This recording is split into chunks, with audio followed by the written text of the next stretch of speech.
স্টোরিওলিক্স। ভালো থাকুন, ভালোবাসায় থাকুন। একটু স্পর্শ দিয়ে যাও না, বৃষ্টি নামুক চলে যাও না, চলে গেলে মধুর সময় ফিরে পাবে না। একটু স্পর্শ দিয়ে যাও না, অভিমান জমুক চলে যাও না, ভালোবেসে ভালোবাসায় থেকে যাও না।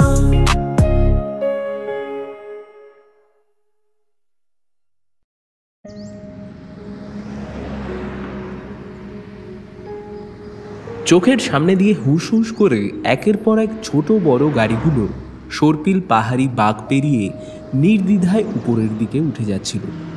Private car, pickup truck, military jeep, two wheeler, four wheeler, সব কিছুই। কেবলমাত্র মিলিদের মান্ধাত্তার আমলের অ্যাম্বাসেডারটা ছাড়া, যেটা লাস্ট আধ ঘন্টা হলো ম্যারাথনে পার্টিসিপেট করা আনফিট অ্যাথলিটদের মতো রাস্তার এক ধারে দাঁড়িয়ে হাঁ করে দম নিচ্ছে। নেপালি ড্রাইভারটা এতক্ষণ গাড়ির সামনের বনেট খুলে যন্ত্রপাতি নিয়ে খুটখাট করছিল। এইমাত্র ঢাকনা বন্ধ করে অমিতাভ বাবুকে নেপালি ভাষায় কিসব কিরমির করে বলে গাড়ি ছেড়ে হেলতে দুলতে চড়াই দিয়ে উপরের দিকে এগিয়ে গেল। একটু দূরে রাস্তার ধারে একটা পাথরের স্ল্যাবের উপর বসে খড়খড়ে দৃষ্টিতে মিলি এতক্ষণ ড্রাইভারের উপর নজর রাখছিল। রাগে বিরক্তিতে ওর ফর্সা মুখটা অনেকক্ষণ ধরেই একটু একটু করে লাল হয়ে উঠেছে। সেই শিলিগুড়ি থেকেই লোকটার কর্মকাণ্ড ওর বিরক্তিকর ঠেকছিল, যখন থেকেই এই লড়ঝড়ে গাড়িতে উঠেছে। তাও এতক্ষণ রাগ চেপে বসেছিল, এবার ড্রাইভারটাকে ওদের এভাবে রাস্তার ধারে ফেলে রেখে পালিয়ে যেতে দেখে আর চুপচাপ বসে থাকতে পারল না। ঝপ করে পাথর থেকে নেমে জিন্স থেকে ধুলো ঝাড়তে ঝাড়তে অমিতাভ বাবুর দিকে দ্রুত পদে এগিয়ে গেল। লোকটা কোথায় পালালো গো বাপি? মিলি একটু দূরে ছিল বলে ওদের কথোপকথনগুলো শুনতে পায়নি। অবশ্য শুনতে পেলেও নেপালি ভাষা উদ্ধার করা ওর পক্ষে সম্ভব ছিল না। সেই বাবারই হেল্প নিতে হতো শেষ পর্যন্ত। মিলির জন্মের আগে একটা দীর্ঘ সময় পর্যন্ত অমিতাভ বাবু মেডিকেল অফিসারের পোস্টে নর্থ বেঙ্গলের বিভিন্ন জায়গায় কাজ করেছেন।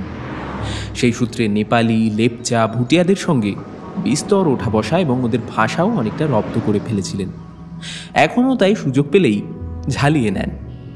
এমনকি মিলির মা শর্মিলা দেবীর সঙ্গে পরিচয়ও এখানেই, যদিও তিনি পাহাড়ের নন, দিনাজপুরের মেয়ে। দার্জিলিংয়ের কনভেন্টে পড়াশোনা করতেন।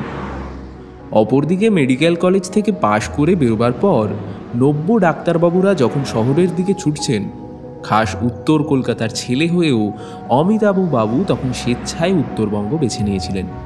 কারণ একটাই, নির্ভেজাল প্রকৃতি প্রেম, আরও স্পেসিফিক্যালি বলতে গেলে পাহাড় প্রীতি। অর্থাৎ কর্তা গিন্নি দুজনের জীবন ও স্মৃতির প্রেক্ষাপটের একটা দীর্ঘ সময়ে পাহাড় বিদ্যমান রয়েছে। তাই হয়তো শিলিগুড়ি থেকে বেরোনোর 1 ঘন্টার মধ্যেই একটার পর একটা সমস্যার সম্মুখীন হয়েও দুজনকে খুব একটা বিচলিত দেখাচ্ছে না। ইতিমধ্যে গাড়ি খারাপ, ঘন কুয়াশা, বেমক্কা ঝিরিঝিরি বৃষ্টি সব কিছু ছাপিয়ে নিজেদের ফেলে আসা জীবন আর যৌবনের স্মৃতি রোমন্থন করে দিব্যি সময় কাটিয়ে দিচ্ছিলেন। মাঝখান থেকে বেচারি মিলি বিরক্তির একশেষ হচ্ছে। অসময়ে বিতিকিচ্ছিরি রকমের গরম পড়ার জন্য এবছর নির্ধারিত সময়ের আগেই হঠাৎ স্কুল কলেজগুলো সামার ভ্যাকেশন অ্যানাউন্স করে ফেলে। মিলি সামনের বছর উচ্চ মাধ্যমিক দেবে। এই বছর তাই তেমন কোনো চাপ নেই। কোথাও একটা সপরিবারে ঘুরতে যাবার কথা আগে থেকেই ঠিক ছিল। সামার ভ্যাকেশনের শিডিউল অনুযায়ী তেমন আন্দামানের ফ্লাইট, হোটেল সব রিজার্ভেশনও রেডি। কারণ মিলির পছন্দ সমুদ্র। কিন্তু হঠাৎ কয়েকটা অতিরিক্ত ছুটি হাতে এসে যাওয়ায় অমিতাভবাবুই প্রস্তাব দিলেন একটা ঝটিকা সফরে দার্জিলিং ঘুরে এলে কেমন হয়। 3-4 দিনের জন্য প্রাইভেট ক্লিনিক বন্ধ রাখাই যেতে পারে। শর্মিলা দেবী অবশ্য নিমরাজি ছিলেন, কারণ স্কুল বন্ধ থাকলেও মিলির প্রত্যেকটা প্রাইভেট টিউশন, কোচিং সেন্টারগুলো পুরো দমে চলছে। তার ওপর কিছুদিন পরেই যখন এক জায়গায় বেড়াতে যাওয়া হচ্ছে, তখন আবার এক্সট্রা প্ল্যানিং কেন? মিলিরও যে খুব একটা ইচ্ছে ছিল তেমনটা নয়। দার্জিলিং আবার কেউ যায় নাকি আজকাল? সবাই তো বলে নোংরা, ঘিঞ্জি হয়ে যাচ্ছে শহরটা দিন দিন। আগের মতো চার্মই নেই আর। বরং ইদানিং সিকিম, অরুণাচল, মিরিক, কালিম্পং ইত্যাদি যাওয়ার হিড়িক বেড়েছে বাঙালির। কিন্তু শেষ পর্যন্ত ট্রিপটা আর ক্যান্সেল হলো না। শিলিগুড়িতেই অমিতাভ বাবুর একজন এক্স কালিগ কাম ফ্রেন্ড থাকতেন। উনি এখন ওখানকার ডিস্ট্রিক্ট হসপিটালের সঙ্গে যুক্ত আছেন। ওনার বাড়িতে একটা দিন কাটিয়ে পরদিন সকাল সকাল দার্জিলিং শহরের দিকে রওনা হওয়া যাবে, এমনটাই ঠিক ছিল। কিন্তু বাঁধ সাধলো মাঝ রাস্তায় এই গাড়িটা। পুরো রাস্তা ধুকধুক করে চলতে চলতে ঠিক কার্শিয়াং পৌঁছাবার 1-1.5 কিলোমিটার আগেই হাল ছেড়ে দিল একেবারে। মোটামুটি ফোনে টাওয়ার আছে, তাই লোকেশন সার্চ করছিল মিলি। দার্জিলিং পৌঁছতে এখনও প্রায় 30 কিলোমিটার পথ পেরোতে হবে। পাহাড়ি রাস্তা, তার উপরে এমন ওয়েদার। মুশকিলটা শুরু হয়েছিল সেই শিলিগুড়ি থেকে জার্নি শুরু করার সময় থেকেই। আসলে দার্জিলিং যাওয়ার প্রাইভেট আর শেয়ারের গাড়িগুলোর বুকিং খুব সকাল থেকেই শুরু হয়ে যায়। যত বেলা বাড়তে থাকে ততই গাড়ির সংখ্যাও কমতে থাকে, আর লোকাল এজেন্টরাও ভাড়া বাড়াতে থাকে। ব্যাপারটা জানা ছিল না মিলিদের। অমিতাভ বাবুও বিগত বেশ কিছু বছর এই পথ মারাননি, তাই ওরা যখন কিছুটা দেরি করে শিলিগুড়ির সেন্ট্রাল তেনজিং নোরগে বাস স্ট্যান্ডে পৌঁছালো, তখন অধিকাংশ গাড়ি বেরিয়ে গিয়েছিল, এমনকি সরকারি মিনি বাসও। যে কটা পড়েছিল তারা হয় বেশি ভাড়া চাইছিল অথবা প্যাকেজ ট্যুর গছাবার জন্য চাপাচাপি করছিল। পরিস্থিতি বেগতিক দেখে অমিতাভবাবু তার শিলিগুড়ির সেই বন্ধুকেই ফোন করেন। ভদ্রলোক সঙ্গে সঙ্গেই অবশ্য ডিস্ট্রিক্ট হসপিটাল থেকেই একটা গাড়ির ব্যবস্থা করে দেন। কিন্তু গাড়িটা যে দীর্ঘদিন সমতল ছেড়ে পাহাড়ের পথে চড়েনি, এই গুরুত্বপূর্ণ তথ্যটা তখনও জানা ছিল না। মালুম হলো 15-20 কিলোমিটার পথ খাড়াই চড়বার পর, যখন সামনের ইঞ্জিন থেকে ক্রমশ গুরুগম্ভীর বিকট স্বর আর পোড়া তেলের গন্ধ ভেসে আসতে লাগলো। সামনের সিটে মিলি নাক সিটকে বসেছিল। যদিও গাড়িতে বসে থেকেই অমিতাভবাবু পিছনের সিট থেকে নির্বিকারভাবেই নেপালি ড্রাইভারটার সঙ্গে সমান তালে গল্প চালিয়ে আসছিলেন। শর্মিলা দেবীও অবশ্য অল্প বিস্তর সঙ্গ দিচ্ছিলেন। পথে রোহিণীতে 8 ঘন্টার জন্য দাঁড়িয়েছিল মোমো ব্রেকের জন্য। তখন মিলি নিজেই একবার জিজ্ঞেস করেছিল ড্রাইভারকে, इंजन में कोई प्रॉब्लम है क्या? গাড়ির মতিগতি ওর বিশেষ ভালো লাগছিল না। তখনই জানা গেল আসল সত্যিটা। গাড়িটা মূলত সমতলেই চলাচল করে বরাবর, বহুদিন পাহাড়ি পথে নিয়ে আসা হয়নি। তার উপরে সরকারি গাড়ি, রেগুলার সার্ভিসিংও হয় কিনা তার ঠিক নেই। ড্রাইভার তো গাড়ি চালিয়েই খালাস। নেপালিরা মনে হয় সহজে ঘাবড়ান না।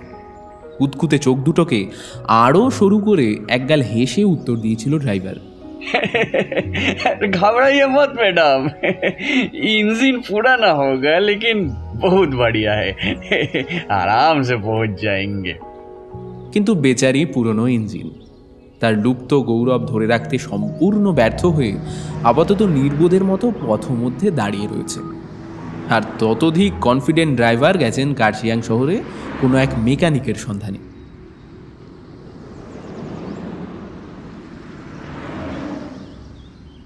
তার মানে এতক্ষণ আমরা বোকার মতো মাঝ রাস্তায় দাঁড়িয়ে ওয়েট করব?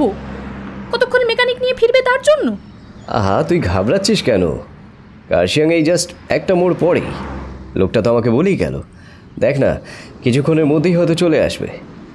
নিজের SLR ক্যামেরায় জুম লেন্সটা ফিট করতে করতে বললেন অমিতাভ বাবু। আপাতত দুশ্চিন্তার কোনো রেখা ওনার কপালে দেখা যাচ্ছে না। একটা অচেনা ড্রাইভারের ওপর বাপির এরকম সীমাহীন কনফিডেন্স দেখে মিলি হতবাক হয়ে গেল। উল্টে সামনের নয়নাভিরাম ভ্যালির দৃশ্য ক্যামেরাবন্দি করতেই ওনাকে বেশি আগ্রহী মনে হলো। আর যদি না আসে? আরে আসবে না মানেটা কি? সরকারি গাড়ি এভাবে রাস্তায় ছেড়ে কোনো ড্রাইভার চলে যেতে পারে নাকি? একটা রেসপন্সিবিলিটি আছে না? তুই খামোখাই এত ভাবছিস। যা যা তোর মায়ের পাশে গিয়ে চুপটি করে দাঁড়াতো, তোদের কতগুলো ভালো স্ন্যাপ তুলে দিয়ে এক ফাঁকে। যা গিয়ে দাঁড়া। জানিস তো, তোর মায়ের সাথে আমার এই কার্শিয়াংয়েই দেখা হয়েছিল প্রথম। বাবা মায়ের প্রেম পর্বের গল্প অসংখ্যবার শোনা, আর বিগড়ে যাওয়া মেজাজে বাংলার 5-এর মতো থোবড়া নিয়ে ছবি তোলার কোনো ইচ্ছাই মিলির ছিল না। তাই বাপির কথায় কর্ণপাত না করে মনে মনে নেপালি ড্রাইভারটার মুন্ডপাত করতে করতে গাড়ির দিকে এগিয়ে চলল। আপাতত কানে হেডফোন গুঁজে সঙ্গীতের জগতে প্রবেশ করে মাইন্ড ডাইভার্ট করা ছাড়া রাগ সামলানোর অন্য কোনো উপায় নেই।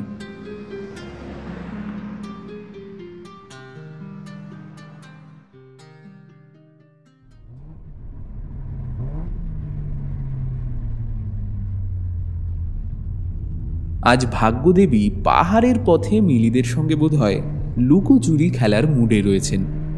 এই আধ ঘন্টা হলো ওরা আবার দার্জিলিংয়ের পথে রওনা দিয়েছে। কিন্তু মজাটা হচ্ছে শিলিগুড়ি থেকে আসা খাটারা গাড়িতে নয়, একদম নতুন ঝকঝকে একটা সুজুকি সেডেনে। অ্যাম্বাসেডারটা এখনও অবাধ্য ছাত্রের মতো কার্শিয়াংয়ের রাস্তার ধারে ঘাড় গোজ করে বসে আছে। ওটার দ্বারা আপাতত আর কিছু হবার ছিল না। প্রায় মিনিট 40 অপেক্ষা করার পরেও যখন নেপালি ড্রাইভারটা ফিরল না, তখন অমিতাভবাবুও চিন্তান্বিতভাবে এদিক ওদিক ঘোরাঘুরি শুরু করে দিয়েছিলেন। যতই চেনা পরিবেশ হোক না কেন, সঙ্গে স্ত্রী কন্যা রয়েছে।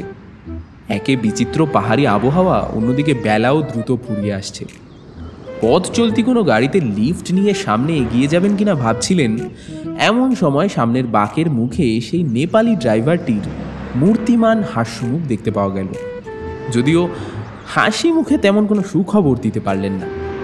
অমিতাভবাবু স্বাভাবিক চলেই জিজ্ঞেস করেছিলেন, মেকানিক भेटियो? कॉल थे और ताल थी ये राजनीतिक मुद्दा आज तो छैन थर सबै कुरा सामान्य छैन अहिले साँझभन्दा गाडी मेकानिक भेट्टाउन सम्भव छ। কি বললো? কাল অবধি বন্ধ চলেছে, তাই আজ বিকালের আগে মেকানিক পাওয়া চাপের হবে। আমি বারবার বলেছিলাম তোমাকে দরকার নেই আসার, এরকম হবে জানলে আমি আসতামই না। টিউশনগুলো মিস গেল। আরে বাবাও তো অধৈর্য হয়ে যাস কেন, এখান থেকে লিফট নিয়ে নিলেই তো হলো। অত কিম এমন একটা দুঃসংবাদও যে কেউ এরকম হেসে দিতে পারে, মিলির বিশ্বাসই হচ্ছিল না। অবশ্য লোকটার মুখটাই এমন হাসি হাসি যে ভ্রম হওয়াটাই স্বাভাবিক। শেষ পর্যন্ত সেই লিফট নেওয়ার কথাই স্থির হলো। তাতেও মহা দুর্যোগ। যদিও ওদের লাগেজ ছিল সামান্যই, তবুও আজ হয়তো পথ চলতি কোনো গাড়ি ঠিক উপকার করার মুডে ছিল না। নাকের ডগা দিয়ে গাড়িগুলো ওদের কাতর প্রার্থনা উপেক্ষা করে বেরিয়ে যাচ্ছিল। বেশ কিছু ট্যুরিস্ট বোঝাই সুমো আর স্করপিও চলে গেল, যদিও তাতে তীর ধারণের আর কোনো জায়গা ছিল না। ধৈর্যচ্যুতির একদম শেষ পর্যায়ে হঠাৎই দেবদূতের মতো একটা সাদা রঙের সেডান ওদের সামনে স্লো করে একটু এগিয়ে বাঁ দিক ঘেঁষে দাঁড়ালো। সঙ্গে সঙ্গেই অমিতাভবাবু দৌড়ালেন তার দিকে। মিলিও আর স্থির থাকতে পারল না। কান থেকে ইয়ারপ্লাগটা খুলে পায়ে পায়ে এগিয়ে গেল। জানালার কাঁচ নামতেই ড্রাইভিং সিটে দেখা গেল এক স্বল্প বয়সী পাহাড়ি তরুণকে। মিহি করে ছাঁটাই সৎ বাদামি বর্ণের চুল, চোখে মোটা ফ্রেমের চশমা, গালে 2-3 দিনের না কামানো খোঁচা খোঁচা দাড়ি, মুখে একই সঙ্গে ঔৎসুক্য আর ক্যাবলা হাসি। মোদ্দা কথা প্রথম দর্শনে যথেষ্ট আনইমপ্রেসিভ। স্বল্প কথায় দ্রুত নিজের দুরবস্থার বর্ণনা করে অমিতাভবাবু যুবকের কাছে হেল্প চাইলেন। নেপালি ভাষার উপর ওনার আশ্চর্য ক্ষমতার প্রয়োগ দেখে তরুণ হাসি মুখে আধা হিন্দি আর বাংলা মিশিয়েই প্রত্যুত্তর দিল। সৌভাগ্যবশত তারও গন্তব্যস্থল দার্জিলিংয়ের পথেই, সুতরাং অমিতাভবাবুদের সঙ্গী করে নিতে তার তেমন কোনো আপত্তি নেই। গাড়িটাও ফাঁকাই ছিল। নেপালি ড্রাইভারটি ছটপট ওদের মালপত্রগুলো গাড়িতে তুলে দিল। সামনের সিটটা অমিতাভবাবু মিলিকেই ছেড়ে দিলেন। আমরা তো অজস্রবার এসেছি, তুই সামনেই বস, ভিউগুলো ভালো করে দেখতে পাবি। আমি আর তোর মা পেছনে বসে একটু পুরনো প্রেমটা আবার একটু ঝালিয়ে নি, কেমন? অচেনা ছেলেটার পাশের সিটে বসার বিন্দুমাত্র ইচ্ছা ছিল না মিলির, কিন্তু মুখে কোনো আপত্তি করল না। কটমট করে বাবার দিকে একটা লুক দিয়ে চুপচাপ সামনের সিটে বসে ডোর লক করে দিল।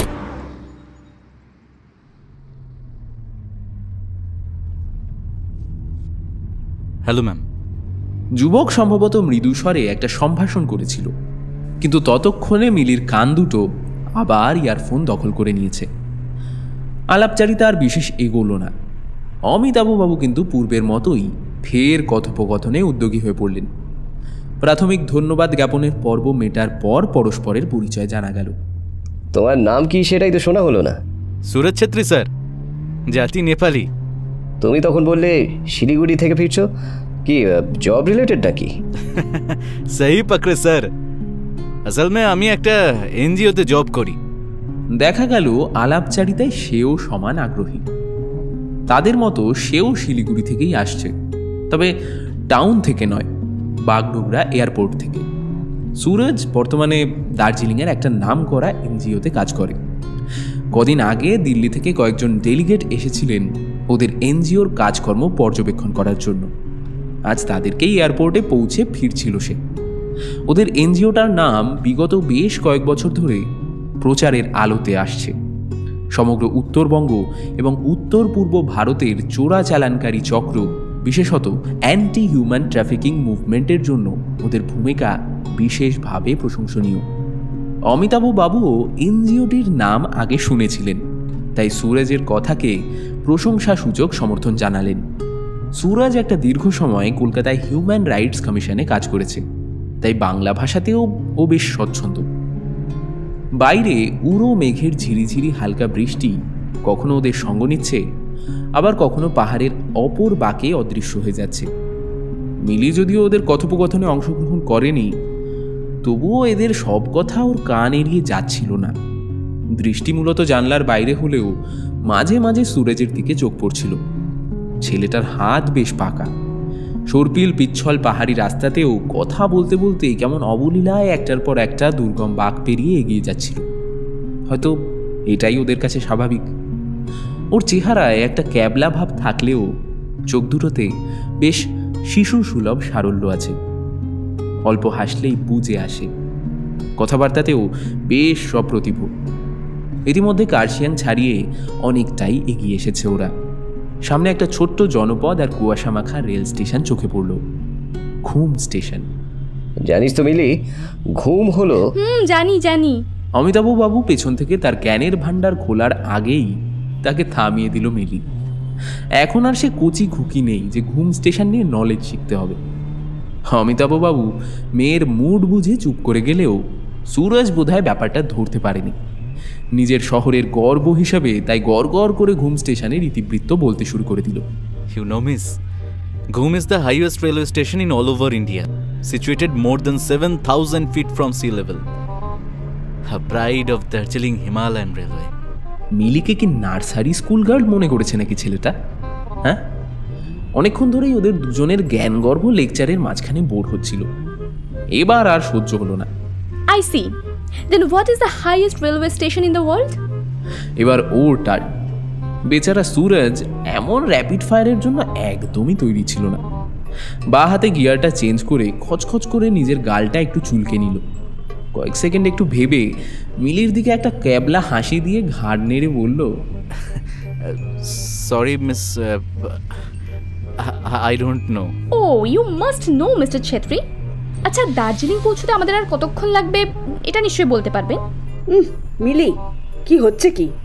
Less than half an hour. We are almost there. Suraj এতক্ষণ মিলির অসন্তোষের কারণ বোধহয় আন্দাজ করতে পেরেছে, তাই আর ওকে ঘাটাতে সাহস করল না। শেষ বিকেলের পরন্ত আলোতে দুপুরের উপত্যকাগুলো লাল সাদা রঙের আবির মেখে রয়েছে।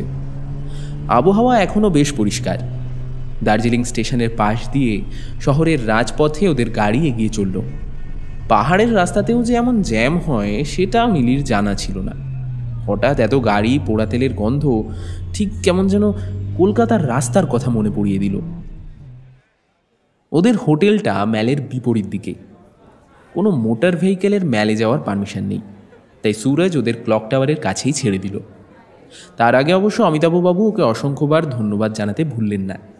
মোবাইল নাম্বার তো নিলেনই, ফেসবুকেও একটা ফ্রেন্ড রিকোয়েস্ট ঢুকে দিলেন। সুরজ অমিতাভবাবুর সঙ্গে করমর্দন করে মিষ্টি হেসে বিদায় নিল। দুজন পোর্টার ডেকে অমিতাভবাবু ওদের মালপত্র তুলিয়ে হোটেলের দিকে হাঁটা দিলেন। ম্যালের দুপাশে রংচঙে শীতবস্ত্রের দোকান। কিউরিও সবগুলোতে এক এক করে আলো জ্বলে উঠেছে। দেশি বিদেশি লোকজনের ভিড়ে চারপাশ গম গম করছে। সেগুলো দেখতে দেখতে বিগড়ে যাওয়া মেজাজটা একটু একটু করে ট্র্যাকে ফিরছিল মিলির।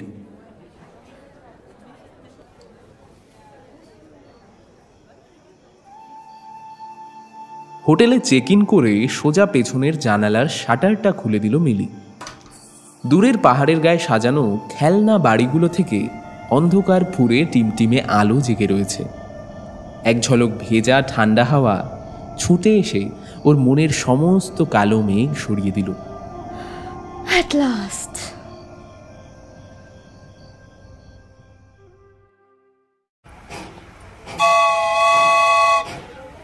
এতদিন বইয়ে পড়া শব্দগুলো ওর নিজের কানে শুনে সত্যি শিহরণ লাগছিল। এ হলো 16 আনা খাঁটি স্টিম ইঞ্জিনের আওয়াজ, শতাব্দীর ঐতিহ্য বুকে নিয়ে বয়ে চলা টয় ট্রেন। দার্জিলিং স্টেশনে এতক্ষণ মা বাবার সঙ্গে দাঁড়িয়ে সেলফি তুলছিল মিলি। 2 কামরা সহ ছোট্ট ইঞ্জিনটা হেলে দুলে সামনের দিকে এগোতে শুরু করতেই ওরা 3 জন চটপট কামরায় উঠে নিজেদের সিট দখল করে নিল। ভাগ্যিস হোটেল থেকে একটু আগেই বেরিয়েছিল ওরা, আর টিকিটটাও কাটা ছিল। নাহলে এরকম একটা সিজনে 2-3 দিনের আগে টিকিট পাওয়া ভীষণ মুশকিল। জানিস মিলি, প্রথমবার যখন টয় ট্রেনে তুই চেপেছিলি তখন ইঞ্জিনের আওয়াজ আর হুইসেলের শব্দে একেবারে ভয় পেয়ে কেঁদে ভাসিয়ে দিচ্ছিলি। আহা, বললেই হলো। এই আওয়াজে কেউ ভয় পায় কখনো? এই দেখো, বিশ্বাস হলো না তো? আরে বাবা, সত্যি বলছি আমি। অবশ্য তখন তুই একেবারে পুচকি ছিলি, সেজন্য তোকে পুরোপুরি দোষ দেওয়াও যায় না। সেটা মনে না থাকাটাই স্বাভাবিক। হ্যাঁ গো, শুনছো? বলছি, মিলির তখন বয়স কত হবে যেন? হ্যাঁ, কিছু বললে? মা বোধহয় নস্টালজিক হয়ে পড়ছে বাবা। শুধু তোর মা কেন, আমিও তো বারবার নস্টালজিক হয়ে পড়ছি।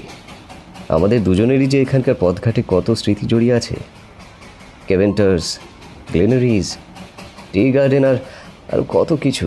হ্যাঁ, একদম রাজেশ খান্না আর শর্মিলা। ওরে বাবা!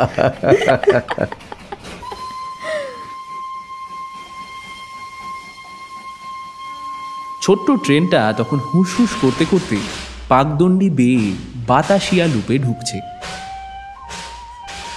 এখানে ট্রেন কিছুক্ষণ দাঁড়াবে। সেই সুযোগে মিলি এক ছুটে চলে গেল ভিউ পয়েন্টে রাখা দূরবীনগুলোর দিকে। দূরের পাহাড় আর ভ্যালির অসাধারণ ল্যান্ডস্কেপ চোখে পড়ছে। অমিতাভ বাবুর একটা ফোন এসেছিল। ক্যামেরার ব্যাগটা মিলির মায়ের হাতে সঁপে দিয়ে উনিও কথা বলতে বলতে মিলির পেছন পেছন ট্রেন থেকে নেমে পড়লেন। বাতাসিয়া লুপ খুবই সুন্দর করে সাজানো, মাঝখানে শহীদ বেদি, চারপাশে রং বেরঙের ফুলের বাগান। কথা শেষ করে অমিতাভ বাবু ক্যামেরা অন করলেন। মিলি তখন প্রজাপতির মতো এক প্রান্ত থেকে আরেক প্রান্তে নিজের খেয়াল খুশি মতো ছুটে বেড়াচ্ছে। ওকে ডেকে বিব্রত করতে চাইলেন না অমিতাভ বাবু। গতকালের দুর্ভোগের পর আজ ওকে একটু খুশি দেখে নিজের মনটা একটু হালকাই লাগছে। মিলির অজান্তে ওর বেশ কিছু অপূর্ব ক্যান্ডিড মুমেন্ট ক্যামেরায় বন্দী হয়ে রইল।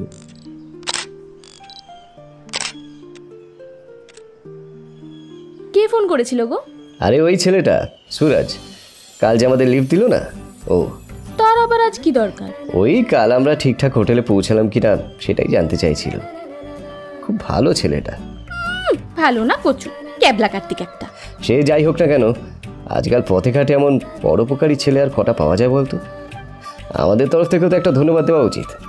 তাই তোকে রাতে ডিনারে ইনভাইট করলাম। গতকালের বিরক্তিকর স্মৃতিগুলো মাথা থেকে একেবারে সরে গিয়েছিল। আবার রাতে সেই বাবাজির কুতকুতে চোখ আর ক্যাবলা চেহারা দেখতে হবে? হ্যাঁ, বোঝো।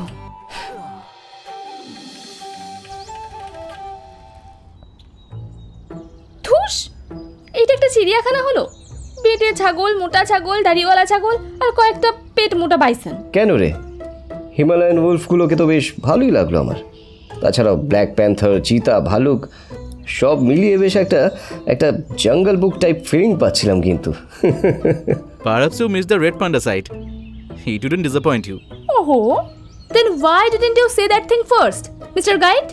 আরে বাবা, তুই এরকম করে বলছিস কেন ওকে? জুলজিক্যাল পার্ক থেকে বেরিয়ে সদ্য তোলা ছবিগুলো কেমন হয়েছে দেখতে দেখতে বললেন অমিতাভ বাবু। এমনিতেই ওদের পৌঁছতে একটু দেরি হয়ে গিয়েছিল বলে পুরো চিড়িয়াখানাটা ভালো করে দেখার আগেই বন্ধ করে দিয়েছিল। তার উপর এই ছেলেটা সমানে খোঁচা দিয়ে যাচ্ছে। আজ সকাল থেকে ওকে যে কিভাবে টলারেট করছে তা একমাত্র মিলিই জানে। গতকালের ডিনারে সুরজ কাটায় কাটায় ঠিক সময়ে এসে হাজির হয়েছিল। তবে এবার আর উদ্ভ্রান্ত চেহারায় নয়, ক্লিন শেভড, চোখের মোটা ফ্রেমের চশমাটাও উধাও হয়ে সেই জায়গায় একটা হালকা রিমলেস ফ্রেম জায়গা করে নিয়েছে। ব্রাউন লেদার জ্যাকেট, ডেনিম কালারের জিন্সে সেদিনের বোকাশোকা ক্যাবলা ছেলেটাকে চিনতে পারা বেশ মুশকিল। অমিতাভ বাবু তো ওকে দেখে হই হই করে উঠেছিলেন। Welcome welcome my dear boy, you look so different and stunning two.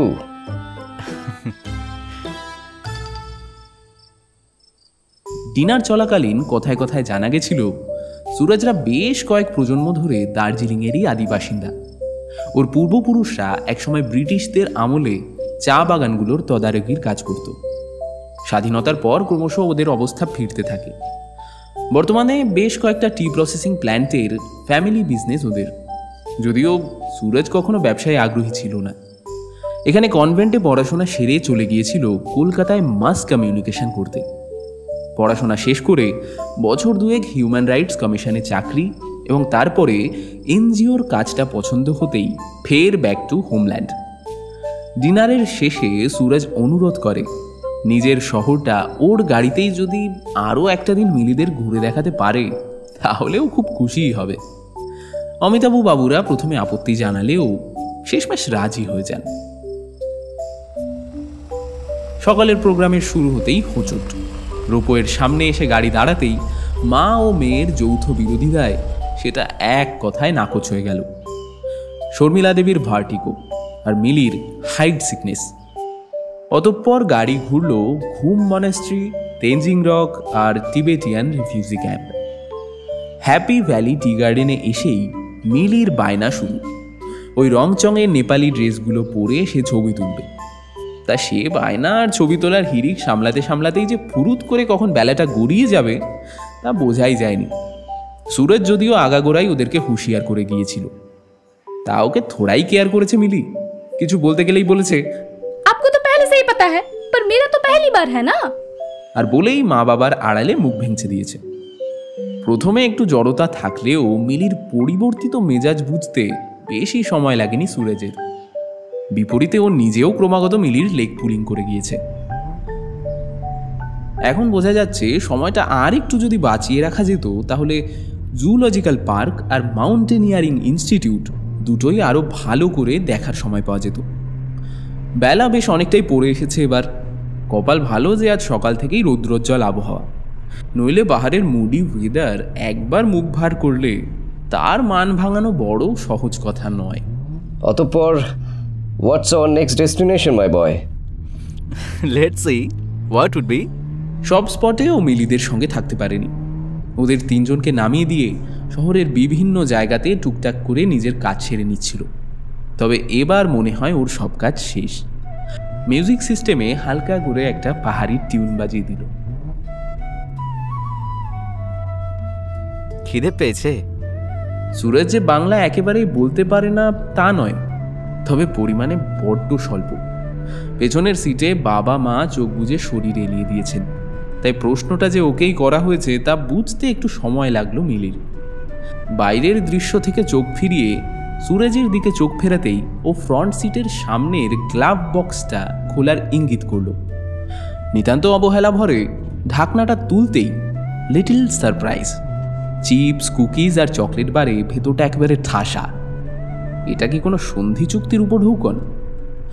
তেমন হলে নেওয়ার আগে একবার ভেবে দেখতে হবে। কিন্তু মুশকিল হলো চিপস আর কুকিজগুলো যদিও বা উপেক্ষা করা যাচ্ছে, কিন্তু ওর ফেভারিট চকলেটগুলোকে ছাড়ে কি করে? মনের মধ্যে হ্যাঁ না করতে করতে শেষ পর্যন্ত একটা তুলেই নিল মিলি। ঘাড় নেড়ে একটা ছোট্ট থ্যাঙ্কস জানাতেই মুচকি হাসলো ছেলেটা। আজ একটা ইয়েলো কালারের হাইনেক সোয়েটার পরে এসেছে, তা দেখতে খুব একটা মন্দ লাগছে না ওকে।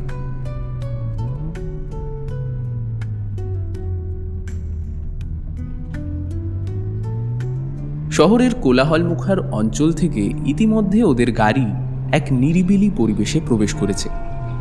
অনেকক্ষণ ধরেই কানে গির্জাধ্বনির মৃদু ঢং ঢং আওয়াজ আসছিল। একটা মোড় ঘুরতেই চোখে পড়ল সামনের টিলার মাথায় সাদা গম্বুজ আর উঁচু মিনারের বৌদ্ধ মন্দির। ও বাবা, পিস পেগোডা! উফ, কত দিন পর দেখছি, তাই না? ঠিক তাই, একেবারে ঠিক সময়ে ঠিক জায়গায় এসেছি। গাড়ি থেকে নামার আগে মায়ের বাড়িয়ে দেওয়া ক্রিম কালারের পুলোভারটা গায়ে চড়িয়ে নিল মিলি। রোদের কণা দূরের পাহাড়ের পেছনে একটু একটু করে লুকিয়ে যাচ্ছে। রিনরিনে একটা ঠান্ডাও অনুভূত হচ্ছে। জুতো মোজা খুলে ওরা তিনজনে সামনের বৌদ্ধ মন্দিরটায় প্রবেশ করল। সুরজ জানালো ও গাড়িটা পার্ক করে আসছে। মন্দিরের ভেতরে তখন প্রার্থনা চলছে।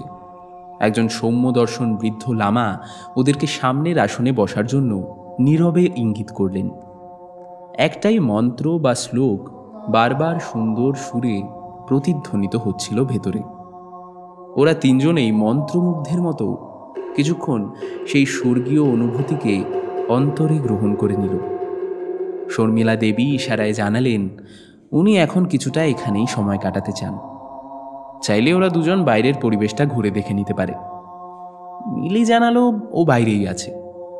বাবা ফিসফিস করে কানে কানে বললেন উনিও মায়ের সঙ্গেই আছেন, তবে মিলি যেন খুব বেশি দূরে না যায় একা একা। বাবাকে আশ্বস্ত করে স্মিত হেসে বাইরে বেরিয়ে এলো মিলি। এর কিছুক্ষণের মধ্যেই ঝপ করে ঘোলা আধার নেমে এসেছে। এদিক ওদিক চোখ তুলে সুরজকে ধারে কাছে কোথাও দেখতে পেল না। অন্যান্য ট্যুরিস্টরা একে একে ফেরার পথ ধরেছে। সামনের গম্বুজটা একবার দেখে আসা যাক এটা ভেবে জুতোটা গলিয়ে একাই সেদিকে হাঁটা দিল মিলি। ছোটবেলায় ভগবান গৌতম বুদ্ধের জাতকের গল্প অনেকবার শুনেছিল। এখানে সেটাই বিভিন্ন ফ্রেমে গম্বুজের চারিপাশে প্রথিত রয়েছে। আনমনে বেশ কয়েকবার প্রদক্ষিণ করে নিল চারপাশ। হঠাৎ একটা মোড় ঘুরতেই সামনে সুরজকে দেখতে পেল। নিবিষ্ট চিত্তে দিগন্ত রেখায় গিরিশৃঙ্গের পিছনে বিলীয়মান আলোর রেখার দিকে তাকিয়ে আছে। কি একটা মনে করে এক পা দুপা করে ওর পাশে এসে দাঁড়ালো মিলি। চমক ভেঙে ওর দিকে তাকিয়ে মৃদু হাসল সুরজ। তারপর সেই অসীম প্রকৃতির দিকে ইশারা করে বলল, जब भी मुझे थोड़ा फुर्सत मिलता है मैं यहाँ पर आ जाता हूँ। You know miss, this place really gives peace to my heart. এই हर बार मिस मिस क्या लगा रहते हो? I have a name, Mr. Guide. Yeah, and I have to. Yeah, I know your name. But তুমি কি আমার নাম জানো? মিলি, right? আরে ওটা তো আমার ডাক নাম, পেট নেম। আরেকটা আছে, সেটা অফিশিয়াল। और वो क्या है? বলতে পারি, তবে একটা শর্ত আছে। क्या शर्त? আমার নামটা ঠিকঠাক প্রোনাউন্স করতে হবে। আই মিন বাংলাতে ঠিকমতো উচ্চারণ করতে হবে। যদি করতে পারেন ঠিক আছে, তাহলে কিন্তু fine. Okay, I will try hard. Try ফাই নয় মশাই, আগে প্রমিস করুন। अच्छा ठीक है चलो. यहाँ तो वुड नहीं है, तो टचस्टोन से काम चलेगा क्या? ঠিক আছে, তাও চলতে পারে। আমার আসল নাম হলো স্বর্ণপর্ণী মজুমদার। একটা কঠিন টাং টুইস্টার দিলে যেমন অবস্থা হয় ঠিক সেই রকমই রিয়াকশন হলো সুরজের। ইচ্ছে করেই এই দুষ্টুমিটা করেছিল মিলি।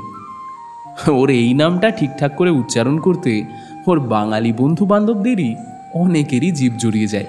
তো এ বেচারা আর কি করবে। আসলে অমিতাভবাবু সত্যজিৎ রায়ের ডাই হার্ট ফ্যান। মিলির নামটা ওনারই একটা গল্প থেকে অনুপ্রাণিত হয়ে নেওয়া। ओके, स्वर्ण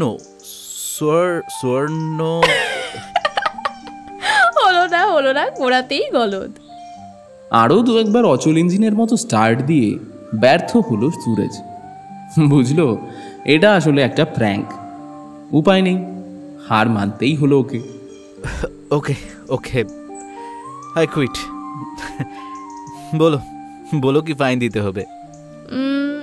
এখন তো কিছু মাথায় আসছে না, তবে কিছু একটা তো চাইবই। তখন কিন্তু আপত্তি করতে পারবে না। আফটার অল টাচ স্টোন করেছো বলে কথা।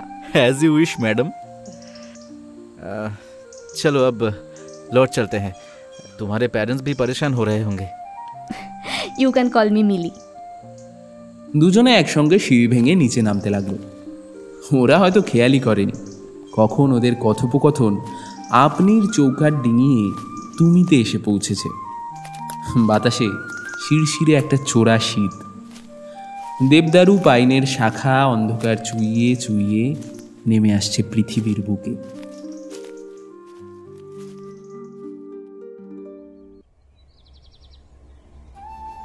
খুব গভীর ঘুম থেকে হঠাৎ করে ওঠার পর চারপাশ কেমন ধোঁয়াশা আর আবছা আবছা লাগে। চেনা পরিবেশেও নিজেকে কেমন যেন অচেনা মনে হয়। বেশ কয়েক মুহূর্ত এভাবেই কেটে যায়। একটু একটু করে ফের অবচেতন মন থেকে বাস্তবের মাটিতে পা রাখে সচেতন বোধ। অনেকটা এমনই অনুভূতি হচ্ছে এখন মিলির। দার্জিলিংয়ে এসে টাইগার হিল অন্তত একবার ছোঁয়া হবে না, এমনটা কখনো হয় নাকি? তাই বিদায় নেওয়ার আগে ভোরের প্রথম আলোতে স্বর্ণময়ী কাঞ্চনজঙ্ঘার এলোকেশী রূপ দেখার অদম্য বাসনায় আধো অন্ধকারে ঠান্ডায় কাঁপতে কাঁপতে ওদের আজকের এই শেষ অভিযান। টাইগার হিলের ভিউ পয়েন্টের ওয়াচ টাওয়ারে কনস্ট্রাকশনের কাজ চলছে। ট্যুরিস্টদের গাড়িগুলো তাই কিছুটা নিচের একটা পয়েন্টে আটকে রাখা হয়েছে। বাকি পথটুকু পদযুগলেই ভরসা করতে হবে। তাই সই। বাপি, একটু তাড়াতাড়ি চলো, সানরাইজ কিন্তু মিস করবে এরকম হলে। अब ठीक है सर? হ্যাঁ হ্যাঁ, সব ঠিক হ্যাঁ। মিলি, বলছি তোরা একটু এগিয়ে যেতে পারিস। আমি তোর মাকে নিয়ে একটু ধীরে সুস্থে আসছি। सर कोई प्रॉब्लम नहीं है, आप चाहे तो हम भी रुक जाते हैं यहाँ। আরে আরে না না, আমাদের তো সবই দেখা। মিলিকে নিয়ে তুমি এগিয়ে যাও, আমরা ঠিক পৌঁছে যাব। ओके सर, आप ध्यान से आइए। হ্যাঁ হ্যাঁ হ্যাঁ, তোমরা যাও। বাপি, সাবধানে এসো তাহলে।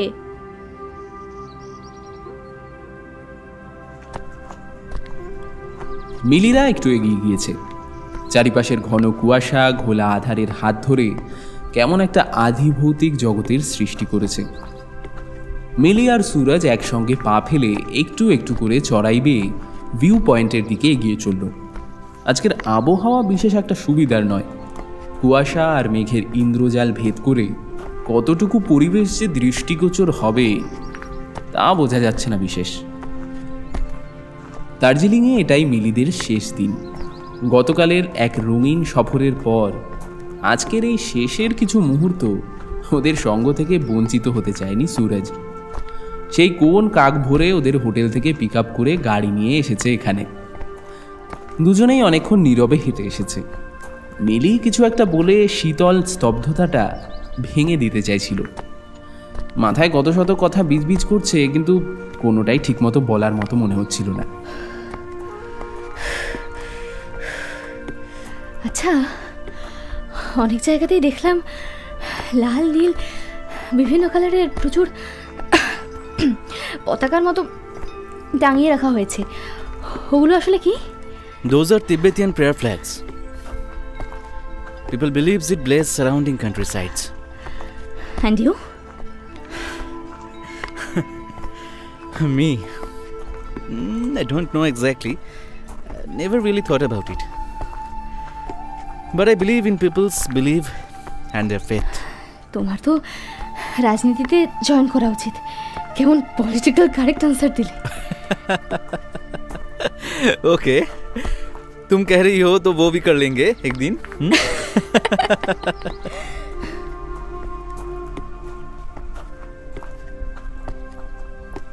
এই কাক ভোরেও সূর্যোদয় দেখার আশায় প্রকৃতিপ্রেমীর সংখ্যা কম নেই এখানে।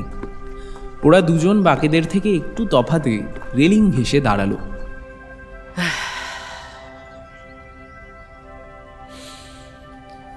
आज मौसम कुछ ठीक नहीं लग रहा, फॉग भी बहुत ज्यादा है।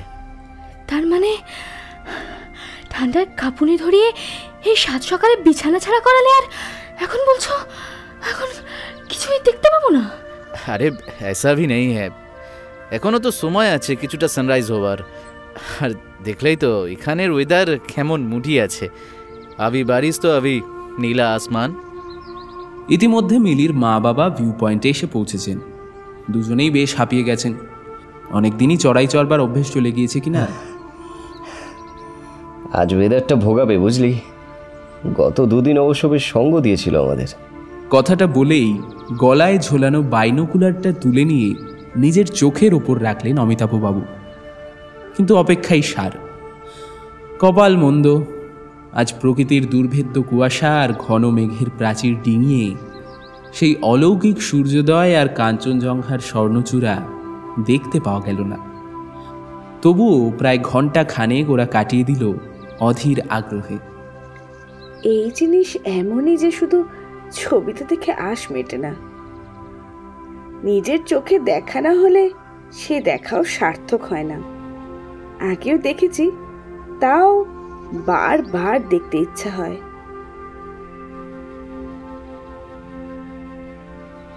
হতাশ পর্যটকের দল একে একে বিদায় নিচ্ছেন পাহাড়চূড়া থেকে। মিলিরাও ফেরার পথ ধরেছে। এই বিষণ্ণ পরিবেশটা ভালো লাগছিল না ওর। সবই তো ভালো চলছিল দুদিন, তাহলে কেন এত অস্থির লাগছে ভেতরে? মনে হচ্ছে কিছু একটা যেন অসম্পূর্ণ রয়ে গেল। সেটা কি শুধুই একটা না দেখা সূর্যোদয়, নাকি অন্য কিছু? নিজের অজান্তেই দুমদাম পা ফেলে সবার আগেই হাঁটতে শুরু করে দিল। মেজাজটা ফের মেঘলা হতে শুরু করেছে।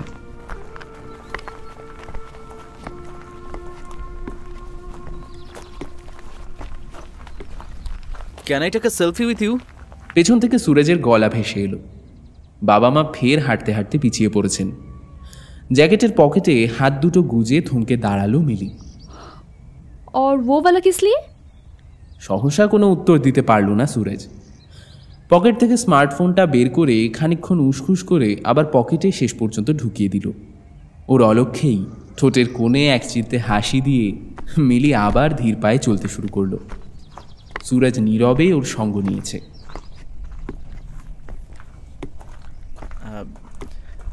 If you give me another chance, I can try once more. What for?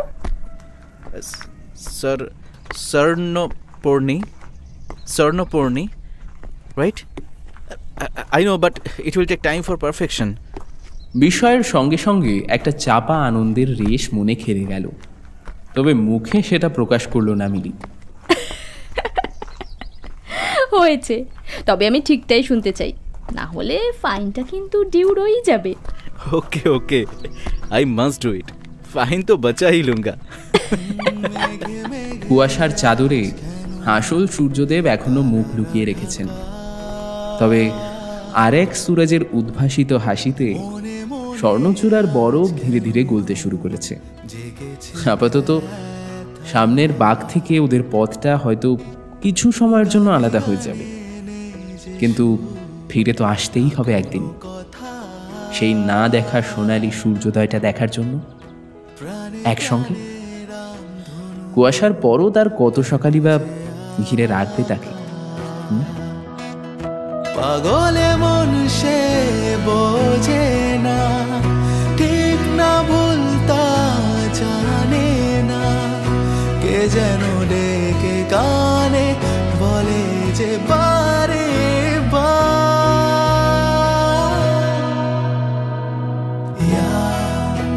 Soni प्यार हुआ है पहली बार, ओ यार, it's only